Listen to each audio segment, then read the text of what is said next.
Alors bonjour à tous, aujourd'hui je vais ouvrir un booster et un booster un peu particulier puisque c'est le booster d'Abyss de Profundis, une nouvelle extension qui sort pour le jeu Abyss pour fêter les 10 ans. Donc c'est une petite extension qui va rajouter juste 10 cartes, des seigneurs bannis, et le contexte en fait c'est qu'ils ont tenté un coup d'état et ils ont tous été tués sauf 10 qui ont été bannis.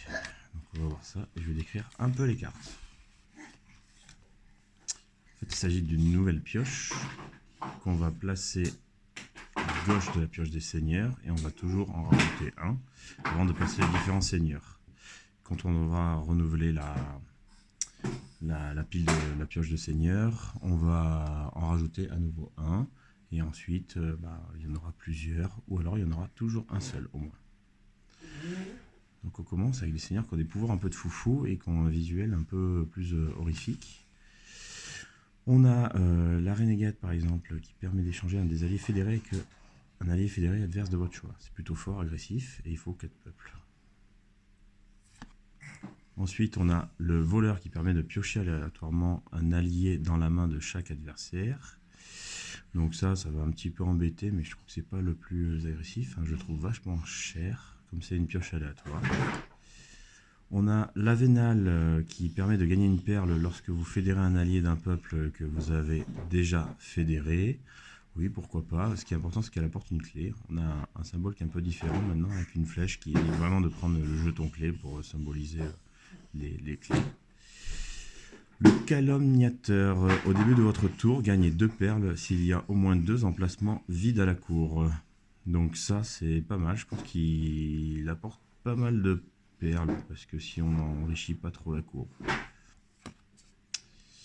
Le dissident, je le trouve un peu foufou et il vaut vraiment pas cher parce qu'on place sous ce banni les 4 alliés utilisés pour son recrutement sans les fédérer et leur somme détermine son nombre de points d'influence. Donc ça veut dire que minimum c'est 4 points et si vous utilisez la moyenne qui est des 3, vous montez à 12 quoi. Si vous utilisez que des 5, il peut valoir 20 quoi. Ensuite, la manipulatrice, lorsque vous recrutez, ajoutez à votre main une pile du conseil. Celle-là, c'est assez fort, parce qu'on se recharge direct pour recruter un nouveau seigneur, je trouve, avec toujours une DA qui est vraiment magnifique.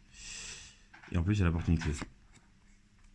Le parjure, belle tête. Lorsque vous recrutez un seigneur sans clé, vous pouvez prendre un pion clé au lieu de fédérer un allié. C'est très fort.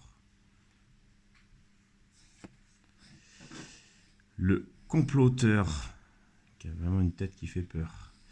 Au début de votre tour, regardez secrètement le premier seigneur de la pioche. Vous pouvez le recruter en payant son coût normal. C'est très fort.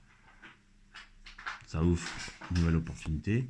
La déshéritée, qui est la seule seigneur des cultivateurs, mais elle vaut 14 points. 14 points, on sait que c'est pas négligeable.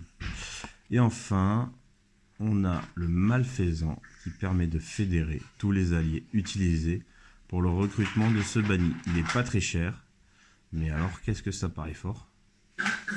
Voilà, et il y a une autre particularité à cette extension, c'est que lorsque vous allez recruter 2 seigneurs bannis, eh bien vous volez le lieu d'un adversaire. Donc ça c'est fort. L'adversaire, il ne se retrouve pas les mains vides, il pioche le premier lieu de la pioche, mais forcément, normalement comme il ne le choisit pas, il devrait marquer moins de points. Donc vous l'affaiblissez, et puis si personne n'a de lieu, en fait vous récupérez tout simplement le premier lieu de la pioche. Voilà pour cette vidéo.